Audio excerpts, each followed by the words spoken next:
you've got a big announcement to make that everybody needs to know about. I do. So on September 20th, my son, Austin Burgess, made me a grandpa.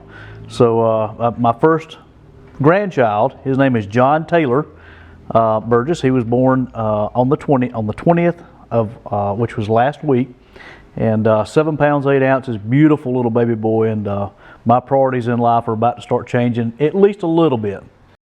All right, let's talk about what's happened. You had a lot of events this summer. Everything went pretty well? Everything has went very well. I was not here. I was actually in Jamaica celebrating my 25th wedding anniversary with my wife, but we had the balloon event sponsored by the Anderson Cancer Society. It went over very, very well. Good turnout. Unfortunately, we had some weather issues with wind, so we wasn't able to do any untethered launches, but we did the balloon glows and all that good stuff. Had a great turnout for it. Raised quite a bit of money for the local cancer societies. Spring Water Festival had a good turnout as well.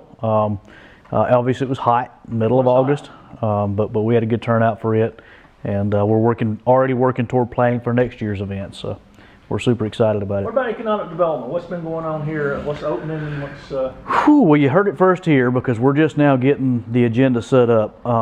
It is the plan of council to vote on a letter of intent from a developer to develop not only the water treatment plant that you and I took a sightseeing tour on last time you were here, but also the historic depot. So the town would still retain ownership of both those two properties for now, and the developer will come in at his expense, develop those two properties, and hopefully generate some revenue for the town and for himself. Once that letter of intent has been voted on, we can give more specific details, but the property could be turned into a couple different things, and we're talking specifically the water treatment plant, the old water treatment plant. Most likely will end up being some light retail as well as restaurants, so and potentially a brewery, something like that. They don't have a long-term tenant yet, but what they do have is the cash to be able to go ahead and upfit those buildings to the likings and get them suitable for a long-term tenant. The historic depot, the plan on it is to renovate it, still keeping its historic architecture and stuff like that, the paint schemes and stuff like that, but adding a deck on the back, make it handicap accessible, and turning that to an event space that can be rented. Now the idea is to have it a keyless rent space, so that somebody calls and decides, hey, they want to rent the depot, no problem. We go through and key that, or the developer would actually key that information in. The door would automatically unlock, or give them a key code to be able to get in with cameras and stuff like that, so that you pretty much don't have to be up there at all times. We're assigning the final piece that we have to do on Brock Lane. We'll be voting on Monday, which is the site plan. So we hope to have that taken care of on Monday, and I think they're ready to start turning dirt as soon as we get that second reading voted on that. The town has purchased the Larry Smith Main Street Motors property on Greenville Drive across from New Prospect Baptist Church here in town, right along the main corridor coming in from Pelzer into Williamston. We purchased that property for $320,000, and it's our intent to raise that property completely and either market that property to a developer and or find a public use for it. But in the meantime, it'll be cleaned up. That's been an eyesore for years. The previous owner has had a salvage yard / auto repair business there for years, and it was grandfathered in prior to our zoning ordinances. So, you know, just the nature of that business makes it just kind of an eyesore. So we hope to be able to clean that area up. That's our first step in revitalization of the historic African American community here in Williamston. So we've got that. We've already closed on that. He's got 60 days to 90 days to be able to vacate the premises, at which time, like I said, we've got a plan to go ahead and raise that completely and just get it cleaned up, make it a nice area, even if it's just green space for now.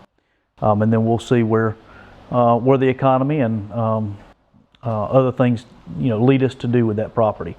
I'm meeting, matter of fact, as soon as you and I finish this meeting up, I got a meeting at 10 o'clock to execute a contractual agreement to sign the Boyd property directly behind that as well. So the town will almost own that whole block from Moorings Drive to Moorings Drive, which is a big circle right there around Greenville Drive.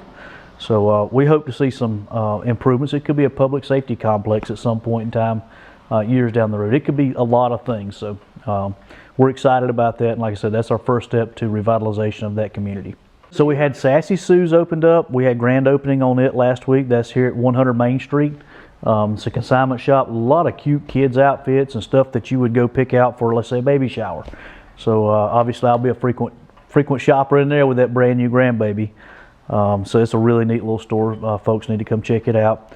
I'm trying to think of any. We got Bojangles, obviously. They broke ground and they're developing it. You can go see the construction going on now. We hope to be able to see that probably first quarter of next year, have a grand opening there. So we're excited about that too. That's going to be right across from Calvary Baptist Church there at the intersection of Academy and Main Street. It is unbelievable to see the things that are going on. I rode through town, stopped over at Rains. They had a cornhole tournament going on. The parking lot was packed out. People just having a good time, enjoying themselves. Go back to the ball fields and notice the lights were on out there, and you had adults playing softball. They got an adult softball league headed up by one of our council members, Miss Tabitha Austin. She's coordinated that. So we got things for everybody to do. Your youth are coming out and playing youth recreation ball. You got adults playing recreation softball, cornhole tournaments, and soon to be pickleball. So let me give you a quick update on that if you don't mind. Yesterday, myself and our water sewer guys, we actually installed the light poles, pulled the wiring in. We've been doing that for about a week or so, installing the conduit. So the lights came on last night for the first time to light up the pickleball court, and it is absolutely magnificent. It looks gorgeous. We'll have 8 courts ready to play, we hope by the end of October. Next week, the contractor will be coming in and doing the acrylic over the top of the pickleball courts and the new basketball court. Brand new goals going in. Super nice area. A lot of good stuff happening in Williamston. So on October the 6th, it's completed now, but it's locked up. We're doing a little finalization of details, stuff like that.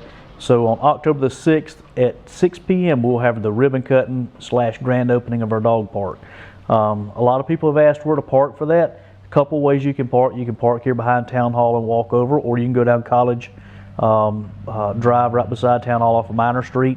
You can park down there. You can park in Mineral Spring Park. You can park over at the Masonic Lodge on Gossett.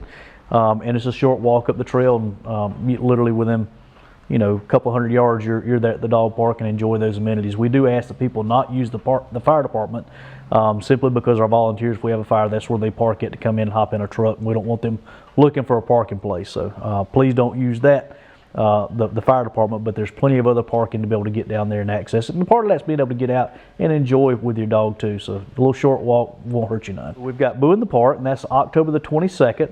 Right at dusk, we'll have folks lined up all throughout the park passing out candy for the kids. And we've got a rain date of October the 29th. And again, both those times it'll start right at dark around 5 p.m.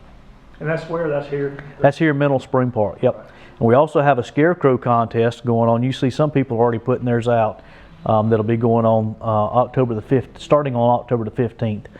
If you'd like to put a Scarecrow out and enter into that contest, you can come up Town Hall and pick up the paperwork, or you can email Envision Williamston, get in touch with them. That's a project headed up by them each year, and they do a really nice job of decorating the town up for fall. So we're excited about that. Obviously, we have our Christmas park.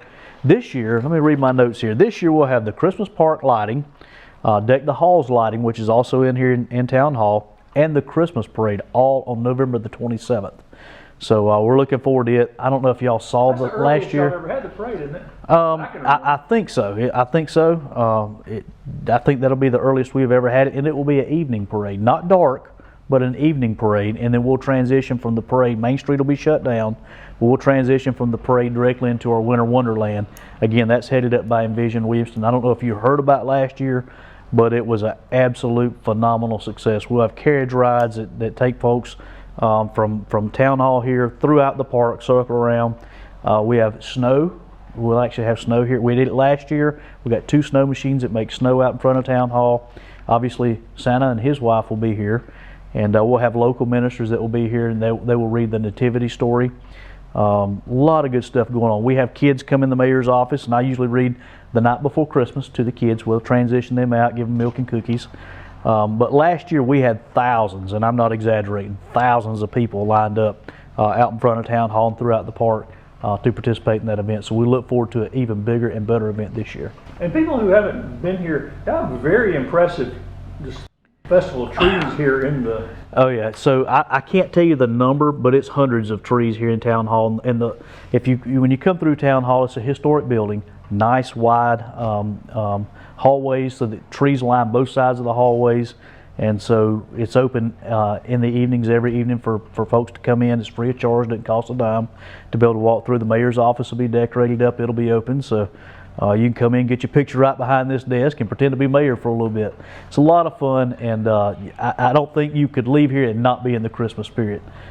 So we look forward to that every year. November 27th? That starts on November the 27th, that's correct.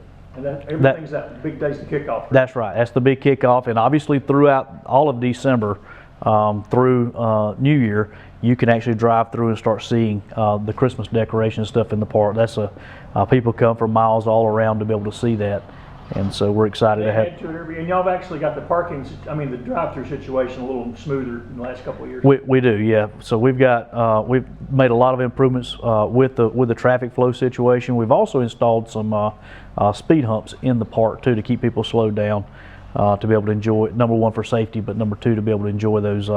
Getting out, seeing those decorations. It's a lot of fun. I recommend actually parking somewhere. Get out and walk across Main Street and walk through the park. There's a lot to see and a lot to take in that you don't ordinarily see if you're behind the windows of an automobile. So that's one reason why we got the carriage rides too. So there'll be 2 carriages this year, and horse-driven carriages that'll be circling through the park. And again, that's on November the 27th. So what the master plan takes a lot of information and compiles that information and to develop a master plan for the town. Now, we're required by law to do that every so often, and not a whole lot has changed with our master plan, but we do have some new census data and stuff like that obviously drives where we end up taking the direction of the town. That plan, in cooperation with the Appalachian Council of Governments, Chip Bentley meets with our planning commission. They develop that master plan, present it to council for council to vote on. We've had second reading and public input on that master plan. Again, not a whole lot's changed with it. We're still continuing in the same direction, but we have adopted that new master plan that'll set us on course for the next 5 to 10 years. So we're looking forward to implementing that plan as well. Again, this is not a comprehensive plan. This is the master plan that kind of gives the overall, so there's not a lot of fine details with it. Our zoning and stuff like that, we're already caught up with that. One of the changes that we've made in zoning in the town that I think is a direct result of the master plan is our, we no longer allow for multi-family residents. In other words, no more duplexes, no more apartments. The Planning Commission has looked at that and made the determination that we have enough multifamily use designations throughout the town. So now we're focused more on residential, single-family residential developments and things of that nature that will hopefully drive the town forward. And also, folks that have single family, they typically own their own home or rent their own home, and they have buy-in. They're not transients, folks just coming from one point to the other. They're actually here and they plan on making a home here. And so we look forward to implementing that plan.